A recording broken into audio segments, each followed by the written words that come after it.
In the early hours of Friday morning, an apparently upgraded Houthi drone evaded Israel's defenses, for reasons thus far ascribed by the IDF to human error, and exploded in Tel Aviv, striking an apartment block and killing a 50-year-old Israeli, Yevgeny Ferder. The Houthis, another of Iran's terror proxies avowedly seeking to destroy Israel, declared that this marked a new phase in their operations against Israel. The Israeli Air Force also marked a new phase, striking the Houthi-controlled port of Hodeidah in western Yemen on Saturday, hitting facilities over 800 kilometers, 100 miles away. The strike was among the most complicated ever carried out by Israel, the IDF spokesman Daniel Hagari said.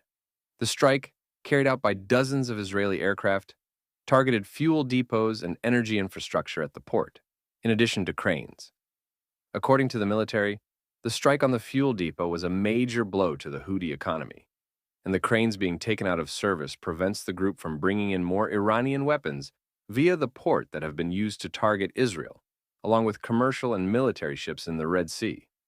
Saturday's strike on Hodeidah port used more force than the Israeli Air Force needed, aimed at sending a message of deterrence, as well as causing financial damage to the Iran-backed group and impeding its ability to import weapons. Strikes carried out by an American-led coalition in Yemen have only targeted Houthi military infrastructure, and not sites that are also used by civilians, such as the Hodeidah port, which is also used to bring in humanitarian aid to the war-torn country in addition to the Iranian weapon shipments. The Israeli Air Force believed that the strike would project a message to Israel's enemies, especially Lebanon's Hezbollah, that Israel is capable and willing to target dual-use civilian military infrastructure and carry out what could be considered disproportionate responses to attacks. As Israeli Prime Minister Benjamin Netanyahu put it on Saturday night, anyone who wishes to see a stable and safe Middle East needs to stand against Iran's axis of evil and support Israel's fight against Iran and its proxies in Yemen, in Gaza, in Lebanon, everywhere. And yet, this is not the only daring mission executed by Israel since the Hamas-led October 7th massacres.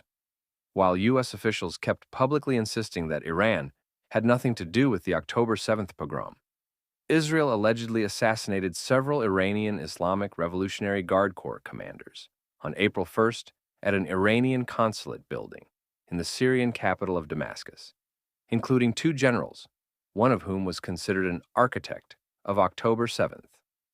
And immediately after October 7th, Western officials tried for weeks to convince the Israelis against a ground incursion into Gaza to go after Hamas, claiming that the IDF would lose 20 soldiers per day. The actual number is closer to 1.5 per day, whereas the West should be championing Israel's bravery against Islamist terrorism, which we know does not start and end against Israel, a member of the West. Countless Western officials and everyday citizens have been both sides in this conflict from the early days of this war to play it safe. Perhaps they are unaware that playing it safe is the riskiest bet of all. Not choosing to deal with issues when they are small or at least manageable leads to being forced to deal with bigger, more complicated issues whose outcomes could likely be far worse. Of course, geopolitics is not as simple as I just made it sound. There are many factors with regard to why the West has been timid about unequivocally supporting Israel in its campaign against Hamas and Hezbollah, that both these terror groups started. For example, Qatar, one of Hamas's chief sponsors, supplies Europe with 5.3% of its gas, and the Qataris have endless money, not to mention global aspirations. Sounds like a conspiracy theory? Here's an interesting nugget from the Washington Post in 2015. Quote, Qatar's real estate investment arm decided in 2010 to pump $650 million into City Center, becoming the main owner of the $1 billion project on the site of the district's old convention center in northwest Washington, D.C. Qatar had never invested in D.C. real estate before, and its spending spree didn't stop there. The Qataris also invested in Chicago, where their Al Faisal group last year bought the Radisson Blue Aqua Hotel. This year, 2015, Qatar bought Current TV for $500 million, hired 800 journalists, and launched Al Jazeera America, vastly expanding the TV news operations presence in the United States. End quote. Note the two areas Qatar invested: Washington, D.C. and Chicago, former President Barack Obama's de facto hometown, where he was a senator. And Current TV was owned by Al Gore, who served as Bill Clinton's vice president. To add insult to injury, the Clinton Foundation received a $1 million gift from Qatar, while Hillary Clinton was U.S. Secretary of State under Obama. And she did not inform the State Department, even though she had promised to let the agency review new or significantly increased support from foreign governments. Hence why Hillary Clinton, Obama's Secretary of State from 2009 to 2023, did not challenge Obama on the ISIS and Hamas funding source in Qatar. And there is a saying in Washington, D.C., if you walk by the Qatari embassy, your pockets will grow. Qatar has also spent many millions on public relations firms in the U.S. and other Western countries, in addition to becoming the top foreign donor to American universities, gifting, quote-unquote, some $4 billion since 2001. It has also donated to top U.S. high schools, politicians, journalists, businesses, and think tanks of all political variations, including the Brookings Institution and Atlantic Council. Salem Ali, a visiting fellow at Brookings Doha Center, said that in his job interview, he was told he could not take positions critical of Qatar. In addition to hosting and funding terror groups, Qatar features the largest American military presence in the Middle East, in large part because the Qataris agreed to invest $1 billion to help the Americans build it in the 1990s, thanks to then-President Bill Clinton. Saudi Arabia and the United Arab Emirates have offered to move the American military base to their countries. But 2 years ago, President Joe Biden announced that Qatar would be designated a major non-NATO ally, a designation shared by a select few countries, including Israel. Former U.S. President Donald Trump, meanwhile, was not much better. One day after calling Qatar a sponsor of terrorism, he sold the nation $12 billion worth of weapons. In Europe, the situation is equally disturbing. Last year, for instance, French investigators scrutinized the activities and compensation of advertising executive François Delabrousse, who received payments from Qatar several years after his work for the former French president, Nicolas Sarkozy. Let's also recall the purchase of football club Paris Saint-Germain by the Qatar Sports Investments in 2011, when Sarkozy was president, and by the hypothesis of a corrupt deal sealed the previous year during a lunch organized at the Elysee Palace, attended by Sarkozy and the current Emir of Qatar, Tamim Al Thani. This past December, the European Union unveiled a proposal to curb political interference by foreign governments, put forward ahead of EU elections happening in June of this year, amid concerns that outside actors such as Russia may attempt to interfere. The package needs approval from EU countries and the European Parliament, which is embroiled in a foreign influence scandal that has been dubbed Qatar Gate.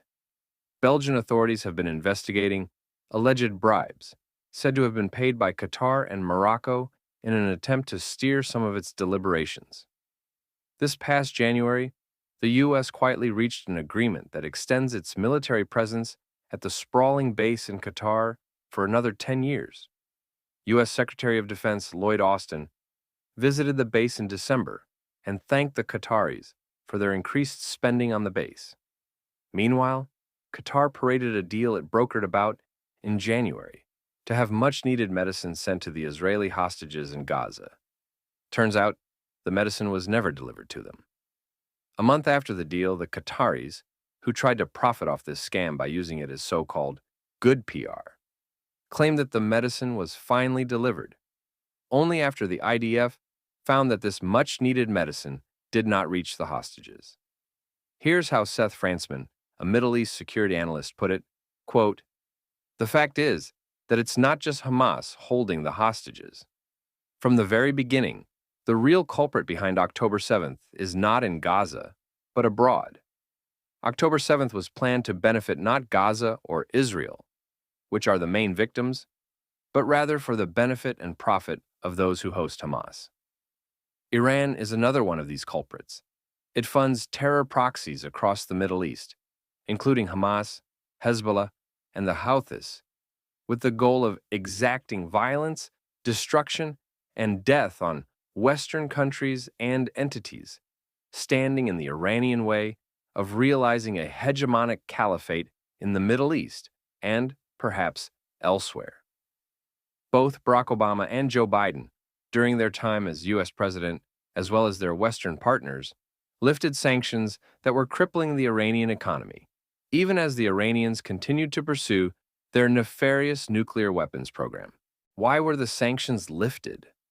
Perhaps because Iran was threatening a regional war against the West in the Middle East, a common tactic for countries in economic despair, which would have been fought in several of the region's countries because of all the Iranian proxies, making such a war challenging to manage and contain for the opponent.